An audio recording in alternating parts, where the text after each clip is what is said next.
Yo, I was just sitting one day just thinking, let me put on a funny movie that I haven't seen in like forever. Do y'all remember Nacho Libre, the 2006 family movie? I would say a comedy movie, but I'ma say a comedy movie, yeah. 2006 comedy movie starring none other than Jack Black, and he's trying to become the best luchador that he can, with the cape and screaming out, Nacho!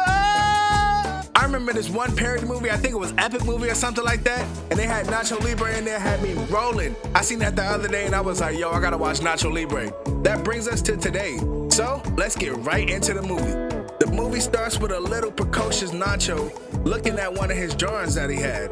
He knows he's gonna be a luchador one day, so he draws it all the time. But walking through the house, we see his little abuela, or I don't know how you say grandma in Spanish, but yeah, grandma just sleeping, rocking, looking at one of our old movies.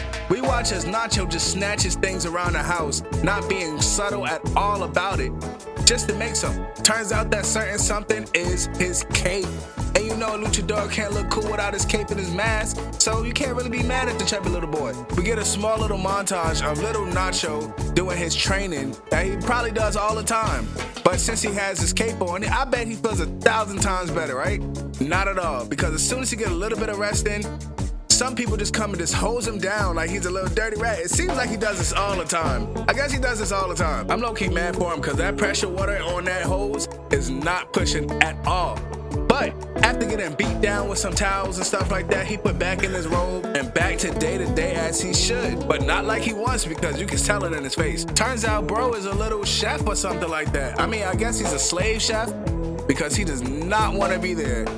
Then we fast forward into the future and we see young Jack Black. I mean, this is a young Jack Black for me, because nowadays Jack Black is getting up there in age. And have y'all seen Jackie Chan, man? My goat is looking old, but that's besides the point. I'm sorry. But let's get back to the jump. Nacho comes in serving people their food, right? Probably to a whole bunch of kids that was in the same boat that he was when he got there.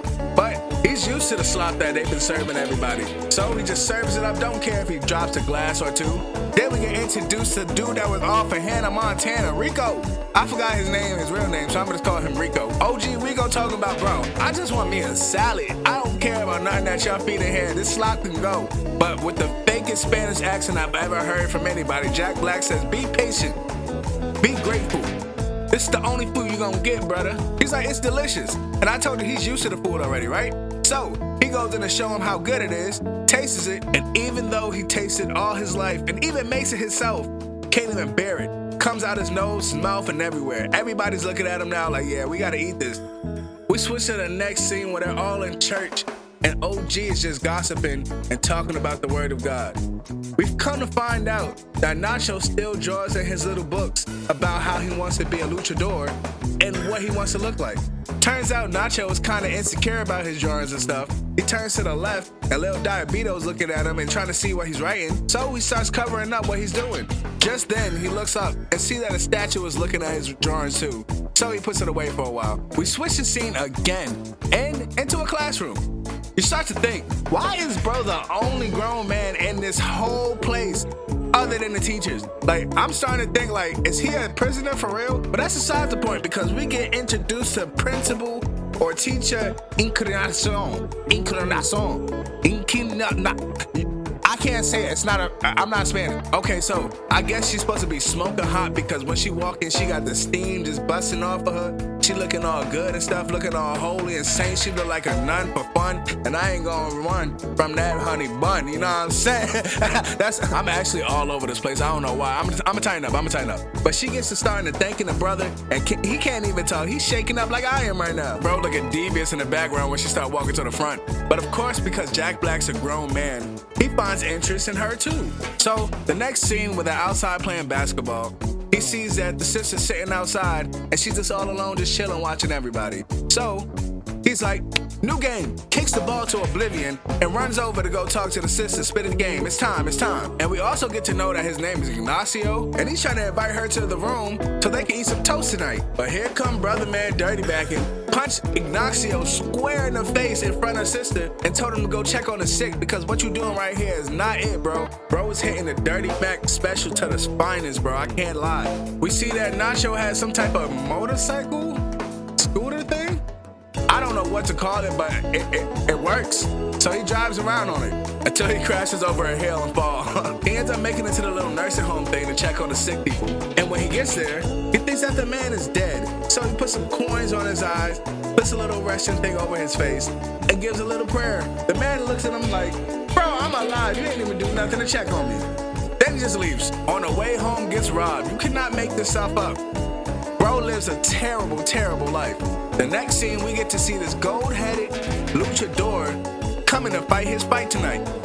And as he's coming in, a roadie runs up to the door and gets hit by the door, and he pays her no mind whatsoever. Just starts signing autographs and walking towards the door. As Nacho is making himself home, as Nacho is making his way home, he sees this and he stops and is enamored. He's like, yo, that's all I want. Just then, looks to the side and see a flyer for a $200 prize for a luchador match. And you know what he wanted to do all his life? So he gets the crowd yelling in his head and he's ready. Right before he does this though, he has to stop by the sister's room because he promised her the little, bread deal. So they get to chopping it up about how the brothers don't know nothing about him and always gets him to cook food but never gives him fresh ingredients and whatnot. And she's like, oh, that's terrible. And he's like, I'm gonna make some money to fix things around here. They're making a plot of the whole movie. She doesn't really want him to be a luchador, and he really wants to be a luchador. And he has to pick or, sneak around until he can show that he's the best, while serving slop to the kids and serving those brothers with a smile on his face. And the next day he feels like it's a little too much now. So after crashing out on the brothers and telling the sister that he ain't got no spikes for her right now, he goes out and tries to find his own destiny, since he's a gatekeeper of his own destiny, right? So the first thing he does is go and stalk and find the first dude that robbed him that other night. Need to get better. They get to scrapping, and he's telling him he needs his help because, bro's ruthless, and he can use that. Turns out Nacho just needs a tag team partner, and bro's not with it. That is until he hears that there's 200 pesos on the line, and he can have half if they just work together. Now that brings us into the montage of them building their outfits and costume. We see that Nacho has not learned anything from the past and still stealing a whole bunch of stuff to make his stuff. Then we get the training montage with them throwing arrows at each other, rubbing poop in their eyes, and fighting bulls. Man, it's insane, but I guess it gets him ready. The next scene we open up with this Mr. Peanut looking dude staring at the camera for some odd reason while we pan over to a whole party that's going on. Turns out it's the first match of the night, and it's Nacho El Oso, I think his name was. I never got his name, I don't know. El Oso or El Macho, whatever his name is up first. And he is just running around not trying to get hit by the other dude, which is not working at all. While Nacho is looking at the crowd, talking to people and stuff like that. Yeah, bro's getting folded in the ring, tossed around like flapjacks off the grill. El Macho's like, yeah, enough is enough, time to tag in. So he tags in Nacho, and things get crazy. After falling into the ring trying to look cool, he actually starts putting up a fight.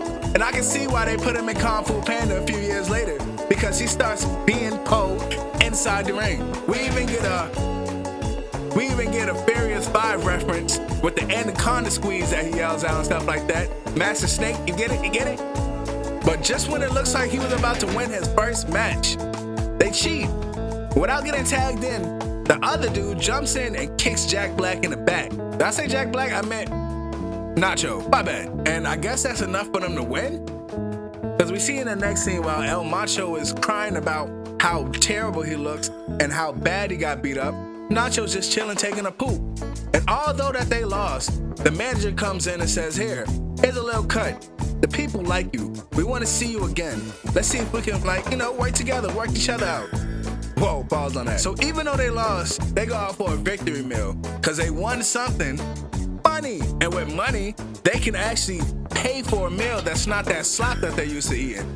But just not thinking of themselves, they brought it back to the church so all the boys can eat too. That was so nice of them. I really didn't think they would do that. But hey, I guess Rico got his salad, so that foreshadowing really paid off. He even had a little show for the sister tossing a salad up and all that. It's not a pause there, that's a female. And she didn't really mind it at all. She looked like she was kind of turned on. Either that or disgusted. I'm not really sure. The next scene we see El Macho training by himself, and he is really going through it. Nonetheless, Nacho comes, smack him on the back, and finally uninsecure enough to show his picture of his artwork. Just like Spider-Man himself, he took the paint. Just like Spider-Man did himself, he took the picture and made it into reality. We get a montage of him getting everything that he needs to put that together.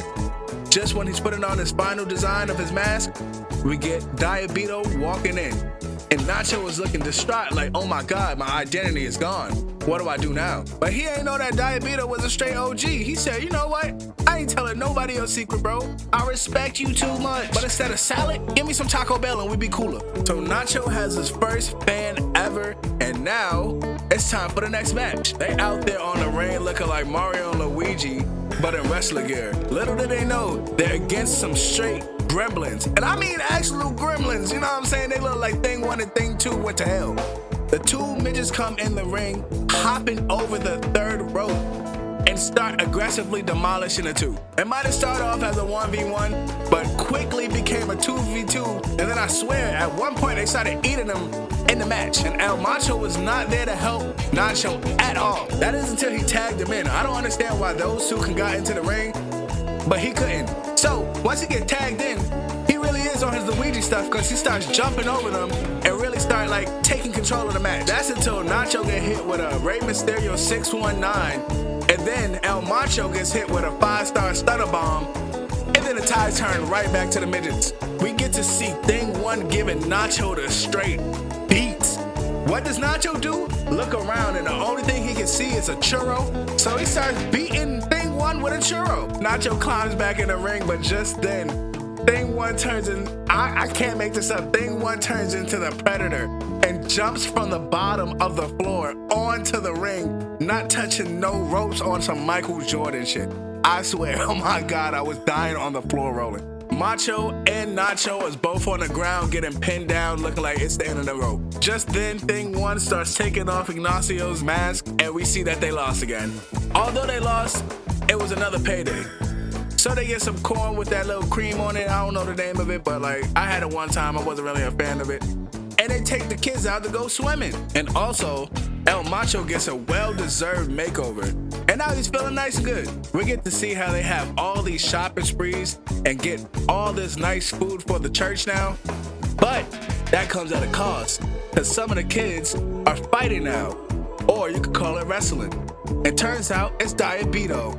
And the sister's not really that happy. Even though Nacho tries to smooth it over, she still sees that it's really bad for the church and to have that type of stuff going around in this environment. I'ma speed through this next part because just a date between Nacho Libre and a nun. Because Macho was like, yo, just take the nun out and see if y'all really click. And it ends up with Nacho getting knocked out by the end of the night by some goons. Next day, he goes to Macho and really thinks about wrestling. He's talking about, how can I be a real fighter if I can't even beat up two goons in the alleyway? Then, Macho's talking about, I know this gypsy that can really help you out. Let's go check him out. Talking about an eagle egg. I really didn't understand that part, but now they're off to become the greatest fighters that ever lived. So we meet up with the gypsy Nacho and Macho at a cliffside in the water on a boat. This is all in the movie. And he wants him to climb the cliffside, find the egg of an eagle, crack the yolk, and eat it.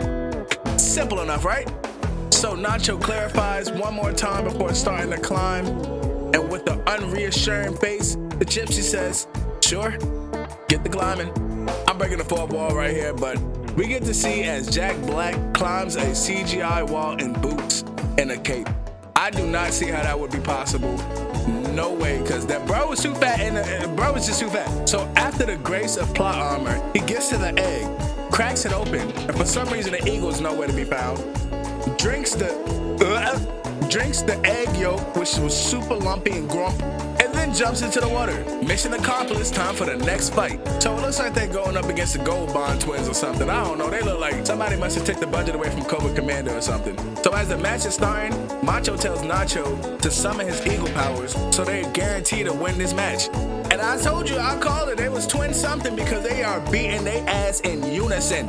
I mean, everything Twin 1 is doing, Twin 2 is doing the same thing. You get to see how in fights after fights, the eagle powers just don't kick in because they fighting two females next, getting crushed. Then two old people same thing happens. They're getting crushed. It's getting to a point where Nacho's like, man, there is no eagle powers. I got gypped by the gypsy. Then he starts to feel like he doesn't want to get paid to lose anymore. He wants to win. He doesn't want to be side trash. He wants to be a professional. Guess he needs professional help. Remember that dude with the gold head in the beginning of the movie? You know, that slammed the door into that lady's head? Yeah, he wants his help. And it's not gonna be as easy as just asking for it. So they devise a plan to go to the village, bring the kids, and see if the orphans would tickle at his weak spots. Seeing that he's a wrestler, a luchador, he's not going for it. Pushes Nacho to the ground and is out of there. Next scene, we get to see them going to a party. That is before the nurse try to go and talk to Ignacio one more time, but he holds her off until the morning. They get to the party, and they're not invited in. So what do? Sneak in. Macho tells Nacho to give him a lift, and right after getting the lift, leaves him to find another way in. Good thing he was wearing a frilly little shirt, cause there was a mariachi band coming in, and he blended in, making his way into the party. Now to conduct plan B. Go-to-Head is in the party, and Macho makes his way over to him and tries to see if they'll train him. Win your next fight, and the winner of that next fight will fight Go-to-Head in front of 5,000 people for an exhibition. We're gonna skip over the part where Macho was harassed by... We're just gonna skip over the fact that Macho got harassed by Parallel for SpongeBob and how Nacho was in a mariachi band. That can be skipped over. Macho and Nacho gets out right in time to see two thugs popping a tire of their bike motorcycle thing. I don't know what it's called, but I shit you not, bro. They get the squaring up right, and Macho just throws his corn into Bro eye. And that's the end of it. We catch up with Macho and Nacho after wheeling the bike thing home all night long. Now Nacho is pissed off. He's talking about Goldhead dude was his idol. You should never meet your idols because now he's a douchebag. And then Macho lets him know it's the good news. We can fight him himself. We just got to win the next fight. But Nacho's not having it. He's like, I'm done. I'm going back to cooking. After fighting for a while, there's nothing that Macho can really do but watch him walk away. Then Nacho goes to see the sister, which is cooking breakfast, which he forgot to get. So they get to have a heart about what really happened throughout the movie. He starts to tell her that he's been wrestling this whole time, and she tells him that wrestling's a sin and should be forgotten about. So he goes on a journey to think about it, and he goes to the church and prays. And he says, if he wins this, then he knows that that's what he should be doing. Just then, he smells some cookies, and it turns out that his robe is on fire. And everybody seems to laugh about it instead of helping him out, other than the two people up there next to him. They attempt to put him out with holy water, but he ends up running out of the whole church and stop, dropping, and rolling. Now that just did one thing and showed everybody that he was Nacho Libre, the luchador, because half his robe is off and they can see his undergarments, which is his wrestling outfit. And they don't know who he is other than Diabito and the sister. But the best part of the whole movie comes, Nacho! So he gives his little speech about how he's gonna beat the 7 strongest people in the world tonight, and he's gonna buy the orphans a big bus so they can go wherever they want, have as much fun as they can, and he want the sister too. Alright, tonight's the night. Let me tell you the lineup real quick. We got El Snowflake, El Chino, Carlos Rosell, Dynasty, and Muchico. Now they all looking like some cornballs to me, but I just don't know. We get to see some of the fighters we already seen, like Silencio. Bro's name was Esqualito the whole time. I did not know that. I'ma still call him Macho. So Macho and Nacho Libre. I guess this is like a World Rumble type of thing because they all up in the ring just fighting each other at will. Everybody's brawling. Everybody's throwing their hands. We getting hit with chairs, twisting nipples, flipping. Everything's just going everywhere. So we get to the point where it's just Silencio and Nacho in the match by themselves. And bro is too big for Nacho. Get flipped over into power drive and get knocked on his neck, and it's over with. Now Nacho's over there looking sad, walking through a hallway and just oh man, I prayed to God and everything and it still didn't work out for me. It's all because he's walking towards his room to pack up his stuff. The church forsakens wrestling, so now he has to leave and no honor to walk away with. Just before he leaves, Diabito runs up to him where are you going? And he's like, there's no place in this world for me, so I'm just gonna wander around. And he gives his mother's machete to him as a farewell gift. So Nacho goes out soul searching in the desert, drinking cactus juice, building stuff just to stay warm and stuff. You know, the regular out in the desert stuff. I don't know how long he's been out there, but Macho finds him and like, yo, the kids need you, man. Go wrestle. Shows him his mask and he's like, you're right, let's go. So he sends the sister a letter talking about, I know you hate my guts, but I hope you come see me fight. And I honestly don't remember him getting this fight because he lost against Silencio. But anyway, that's besides the point. He does a little singing number that I really did not like, and it's on to the fight. So even though Nacho did not win any of his fights or seem to like have any moves or anything, he's still fighting in this exhibition match, and he's fighting against his idol. Bro coming out with the hats on the side. He got all the lights and sparkles and stuff like that. Therefore, on the other side, Macho and Nacho just coming out looking like Macho and Nacho. The fight starts with a flip onto the ground, but after that, am I tripping to say that this looks really, really even? Because like, it looks really even. That is until Goldenhead puts Nacho on the shoulders, about to do the F you, starts spinning him around and stuff like that. Then it starts going in his favor. He gets to a 2 count, then gets back up, gets Goldhead off of him, and then the crowd starts yelling Nacho's name, and he gets hyper.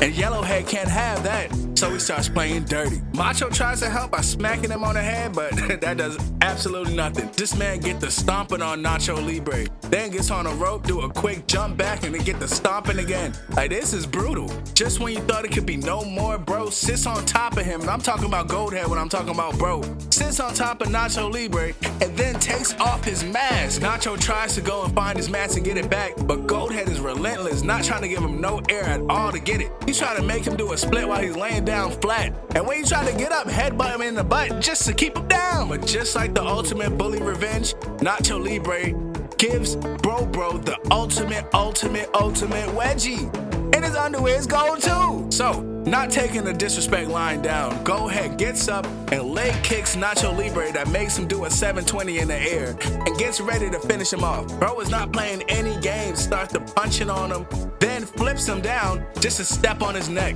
This is it. And this is what I mean by this is it. Sister and Diabito walks through the door, and now the tide's about to turn. Because we all know rule 1 of Dirty Mac, you gotta show up for the house. And Nacho Libre started giving Goldenhead the beats. Threw him outside the ring, and you can hear the Eagles when he did the Eagle Swan Dom into that brother's body. After getting him into a pin and getting a 3 count, Nacho Libre is finally a champion of an exhibition match. Exhibition, I don't think he loses his like title after that. And am I tripping, or is this the like first and only match that he won? Because Nacho ends up becoming rich enough to get a bus and like taking tours and stuff. So yeah, the day is saved. He gets the girl, he gets the bus, and he gets to be a champion. That was Nacho Libre. I liked the movie growing up, but now I feel like it's more satire. I'm not gonna cap to you, and yeah, that's my thoughts on it. I give this like a 3.5 out of like 5. It's not good enough to like rewatch, but it's good enough to see if you want to watch something to laugh about. You know, put something on in the background while you're doing something. But that was my video. If you like this video, make sure to like, subscribe, and go check out some of my other videos, because hey, I make videos. And it was your boy Vix Me. Until next time, peace!